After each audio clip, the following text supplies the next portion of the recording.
In 1988, a young girl named April Tinsley was kidnapped and murdered in Fort Wayne, Indiana. The case went cold, but years later, it would spark one of the most infamous investigations in Indiana history, leading to a shocking arrest and a surprising twist that would bring justice to the victim's family, but also raise questions about the fairness of the punishment.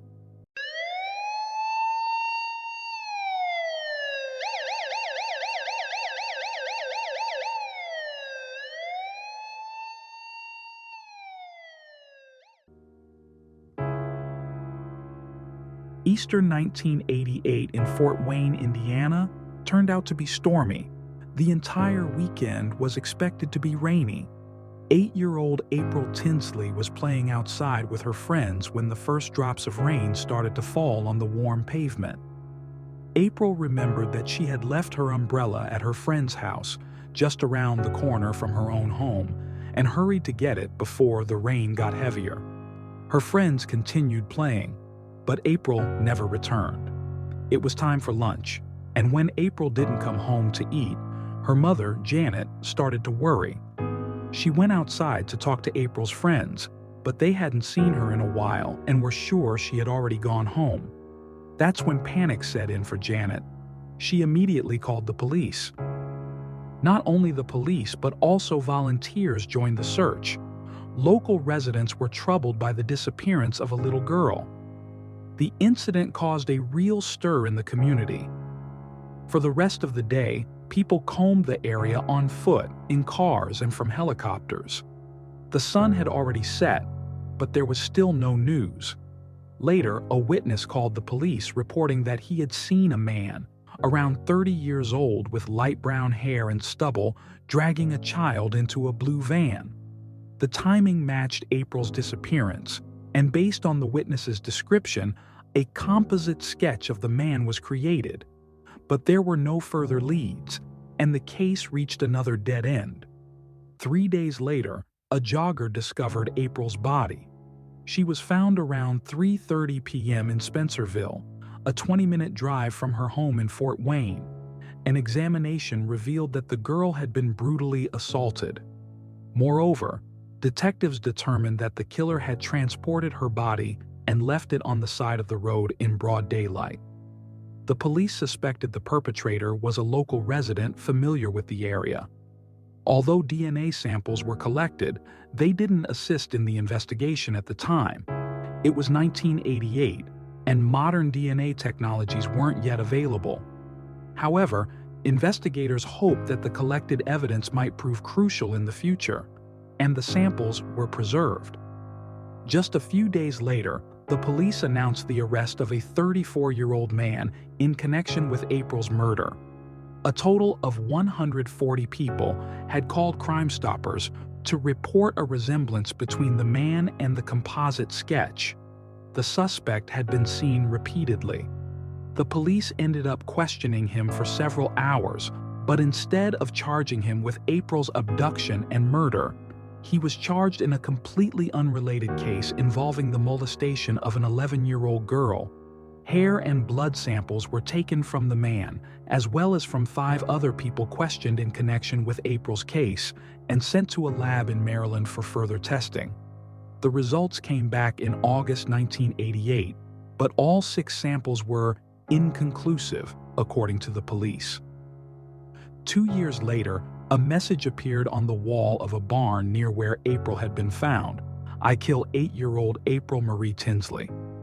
According to a witness living near the barn, he had seen a man return to the area several times. Amazingly, despite having a witness, no new leads emerged. The killer would remain at large for another 14 years. In 2004, 4 residents of Allen received letters. They were sent to mailboxes and stuck with tape to bicycles left on the lawn of young girls near their homes. The letters were written on lined yellow paper, and each had a different spelling, but they all contained a similar message. One of them read, "Hello, sweetie. I've been watching you. I am the same person who kidnapped April Tinsley. You're my next victim. If you don't tell the police, and if I don't see it in tomorrow's newspaper or local news, I will blow up your house." Later, witnesses came forward to the police, saying they saw a blue van driving around the area at the time when the letters were believed to have been left. Along with the letters were Polaroid photos showing a naked man lying on a bed with a distinctive blanket behind him. The unique paisley-style design of the blanket did not match any hotel in the area, so the police concluded that the photo was taken at home. To help investigate April's case, the FBI was called in, and in 2009, they created a very detailed profile of the suspect. Here's an excerpt. "We call this man a pedophile. By this, we mean he has a long-term and persistent sexual attraction to children.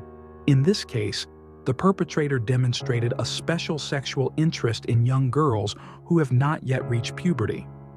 The profile also stated that the perpetrator may establish close relationships that give him access to young girls. For example, he may meet someone in the family of a young girl. He may be looking for work or volunteer activities that will allow him to be closer to young girls. He would be drawn to places where children gather, playgrounds, pools, parks, etc. Wherever he goes, if there is a young girl nearby, his eyes would follow her. The man the police were searching for was described as white, age between 40 and 50 years old, lives or works in the northeast part of Fort Wayne, Allen County, frequently visits places where children are present, income, low to moderately low. In 2004, he purchased a Polaroid camera. In 2004, he may have rented a forest green pickup truck with a camper shell and tinted windows. The same year, the TV show America's Most Wanted aired an episode about April's abduction and murder. The episode sparked new interest in the case. Our policy is not to reveal any numbers that could reveal the nuances of the investigation, but I can tell you that the story of April Tinsley drew more attention than any other story on our show that night, said Angelia Hartman, the host of the show, later speaking with journalists. However, it appears that no leads were pursued as a result of the episode, despite the number of calls. In 2015, a new composite sketch was released, also artificially aged to match the passing years. 3 years later, DNA was compared with other samples using a new method used in other cases. As a result, the suspect's profile was narrowed down to 2 brothers, one of whom lived in Grabille, Indiana, just 15 miles from Fort Wayne. 59-year-old John Miller was the prime suspect and was placed under direct suspicion. The police extracted Miller's DNA, which matched the existing DNA sample in the database. Miller was arrested at his trailer home, and during questioning at the station, he confessed to killing April. He was sentenced to 80 years in prison on December 7, 2018. The lack of a death penalty sparked outrage from April's family and most of Fort Wayne's residents. However, due to his age and poor health, it is unlikely that he will live out the full sentence, let alone be executed. Miller now resides at the Newcastle Correctional Facility in Indiana, where he will stay until his earliest possible release in 2058, when he will be almost 100 years old. In other words, there is little chance of him being released alive, and that concludes our coverage of this tragic story. If you found this video informative or thought-provoking, don't forget to subscribe to our channel for more updates on cases like these. We'd love to hear your thoughts in the comments below. Feel free to share this video with your friends and give it a thumbs up if you found it valuable. Thank you for watching.